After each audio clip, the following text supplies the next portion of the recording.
Our next guest is the owner of the real estate inspection company. Please welcome back to the show, Philippe Heller. There he is. Mr. Heller, how you doing, buddy? Glad to be back. All right, good to see you. Always very interesting things that you bring to the table. People love watching these segments. Thank you so much for all the hard work you're doing on that. Energy efficiency is something that a lot of people are concerned about with two reasons. The green aspect. People just want to do right by the environment and energy usage. And then, of course, there's the economic aspect. So I think it'd be great from someone like yourself who's inspecting all these homes and seeing and dealing with all of these issues, kind of a lot of times the bad parts of it, but also seeing what some of the people are doing on the good side of the same issues. What are some of the things right off the bat that are simple, easy, inexpensive that people can do to maybe save money or be more efficient? Well, you're absolutely right about saving money or doing it for the environment. People have those two philosophies, and when it comes down to it, though, it has to be the economics that makes sense. You can't spend a fortune trying to save a few bucks. It just doesn't make sense. But there are different levels of things you can do to squeeze out a little bit more efficiency from your house without spending a ton of money. And some that can actually have a safety element too. And one of the things I wanted to talk about today is your dryer. A lot of people totally neglect the dryer duct. And that's the part where your dryer, your clothes dryer, connects to the wall and vents everything to the outside. What happens over time is most of the lint that you collect and clean out, some of it gets by that and gets caught in the flue going up either to the roof or to the exterior. As that becomes restricted, it makes your dryer work a lot harder. And you can pick up a kit like this for about $12 at a hardware store. And what this does, it's a bunch of fiberglass poles, screws together, have a little, it's almost like a mini chimney sweep brush, like Mary Poppins. And you simply attach it to a drill and you clean that out, and you will be amazed at how much junk and lint can come out of this duct. And a lot of fires start here, so you're also protecting your house from fires when you clean this out. And it's amazing. It's almost like if you're into cars and you put a better exhaust system on your car and it allows everything to flow through, you get a lot more performance. Same thing. Plus your dryer's using a lot of energy. I mean, that's one of the biggest plugs that you've got in the house. Exactly. In most cases. Either electric or gas, you're using a lot more energy, so that's going to save you money. So a $12 expense and a couple hours during the weekend to clean that out, it's going to save you money immediately. We had an issue at our house with the dryer where that was happening. It had been over probably a 10-year period that it had been left untouched. And the air just wasn't going out as much, so it was coming into the room and condensating the entire room. So there was actually water puddling up on the floor. There was condensation coming down the walls because it was a very small laundry room. So that's an extreme example of what can happen. Sure, and all that moisture that's in the wet clothes has to go somewhere. And what happens is the dryer heats it up and blows it out that flue. So if you restrict that, it can't go anywhere, so it ends up in the house. And you're right, that could then lead to a mold problem or other issues. So it's good that you fixed it. Yeah, no kidding, right? So any other little things that we could do? Yeah, we have, we're all familiar with compact fluorescent bulbs. Those are the really ugly, twisted fluorescent ones that were really dangerous if they broke, and they weren't that cheap, and nobody liked them. The color was awful. They had limited appeal. But now today's LED lights, not only have they come way down in price, but they're actually appealing. This is a replacement for perhaps an outdoor porch light that you might have. Lights that you leave on for an extended period of time, like outside. It's a good idea to make the investment and change those to LED. In addition to saving electricity, you're not going to have to replace the bulbs as often because these last a lot longer. And actually now they look decent, even if you're going to replace them in a chandelier inside the house. This, believe it or not, is like one of those designer bulbs that you see more and more often in some of the high-end boutiques or retail stores. This is actually an LED light. So while it looks really cool, kind of like old-fashioned Edison bulb, it's actually LED and uses a fraction of the electricity of a traditional bulb that you might see this. So you spend a couple of dollars on these, but they're going to last a long time, and they're going to trim away at the edges of your electric bill. Gotcha.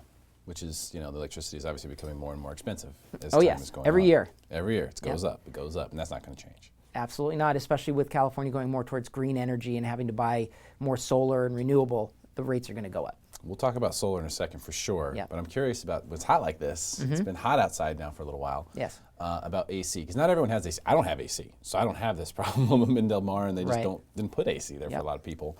But for people who do, there's sort of this question. It's like that age-old debate. You know, do you leave the AC on in the morning, or when you go to work, to keep the house cool all day, so it's just kind of steady, or do you turn it off and then turn it back on when you get back home? Which is the more efficient way to do it? It's an age-old debate, and there are some variables that affect this. There's a lot of houses in San Diego that have no insulation still. They were built in the 40s, maybe 50s, zero insulation.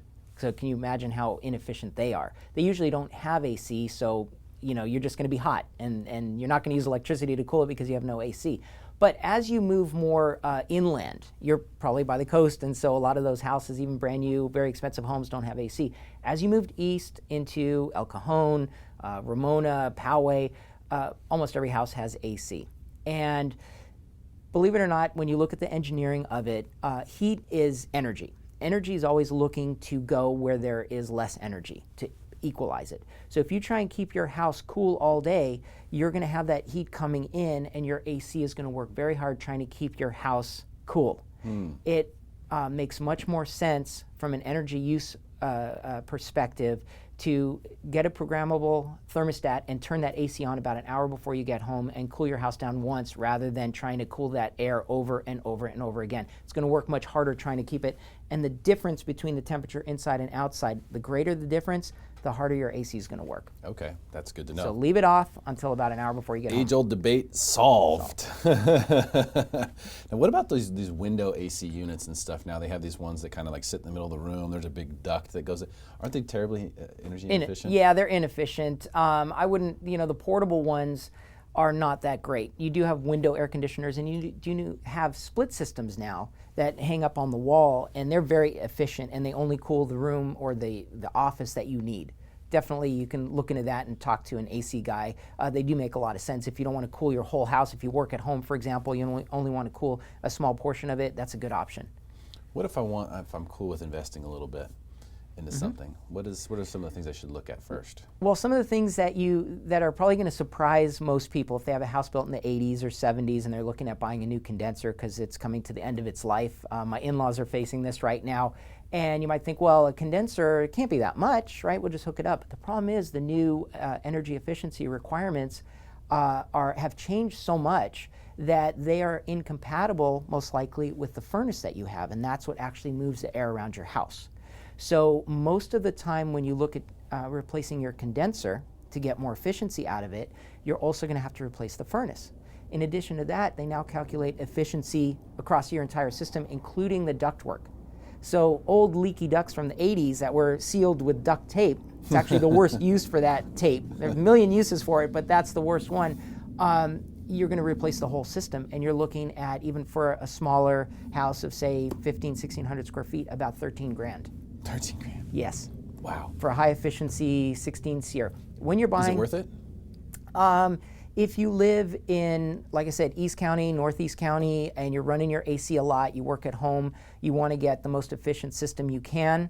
If yours is completely shot and you're replacing it, I would go kind of higher end and get a very high efficiency one. It's going to use less electricity, but you're going to pay for it up front. Yeah. And there are some tax breaks.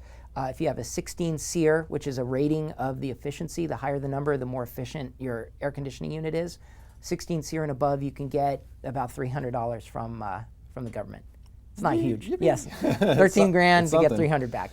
What about some of the bigger investments? Specifically, I think solar is one that a lot of people want to know. Does it make sense? I can get this financing, no money down, solar deal. Leases, whatnot. Yeah, there's a lot of different ways to get the solar now. It used to be you had to pay cash for it, and that was a really difficult thing. But now, if you own a home and you credit qualify, You can. Zero down, they'll get you solar. Well, I want to back up a little bit. There's a few other things that can be done in the house before you spend in the tens of thousands. Okay.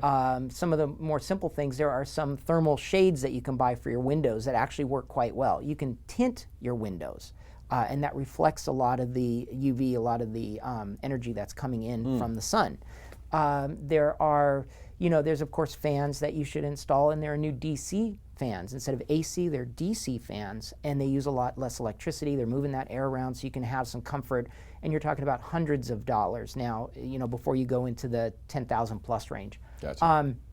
One of the biggest ones, if you have a swimming pool, replace your old loud pool pump with a high efficiency pool pump. You'll spend about $1,000 to $1,200 for it, but that will return about $75 a month in savings immediately. Plus you get money from SDG&E and the federal tax credits. So that's a huge one if you have a swimming pool. Yeah, which right now a lot of people are probably finding out exactly what that expense looks like. Yep, exactly. And it actually, the building code says that if you replace your old pool pump, you have to replace it with a high efficiency pump. But it's a blessing in disguise because you will save money from day one. Now, solar. I put solar on my house. I live in Ramona where it's sunny all the time. We don't have much June gloom or anything like that. So it really kicks off a lot of power and it's working out very well. I think one of the hesitations is people say, well, I don't want to incur this new expense. And you really have to look at it that we all have an expense of an electric bill. It's just, we're all paying for it. It's not something you have an option of. And so you have to look at what you're spending on electricity now and then compare that to what a solar system will cost you, because you're going to transfer purchasing your electricity from the utility company to purchasing it from the power plant you have on your roof. And there are different ways to do it. Just like buying a car, it's always best if you have cash. You know, you're not going to pay any interest, you own it, you can sell it, no strings attached, that's great.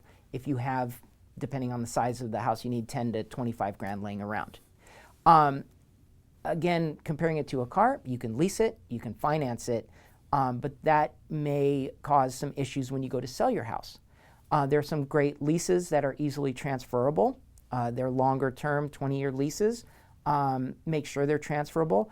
There are some loans that, everything I've heard from the real estate industry, that cause a lot of problems, which are the hero loans. Those are some energy efficiency loan programs that are easy to qualify for, but very difficult to transfer when you sell your house. So not just looking at the energy efficiency, but looking at the investment as to the totality of the investment circumstances. Yes. Also very smart to do. Yes, correct. So you have to balance it out between what it's going to cost you per month and how much you're going to save on your electric bill. Ours works out really well.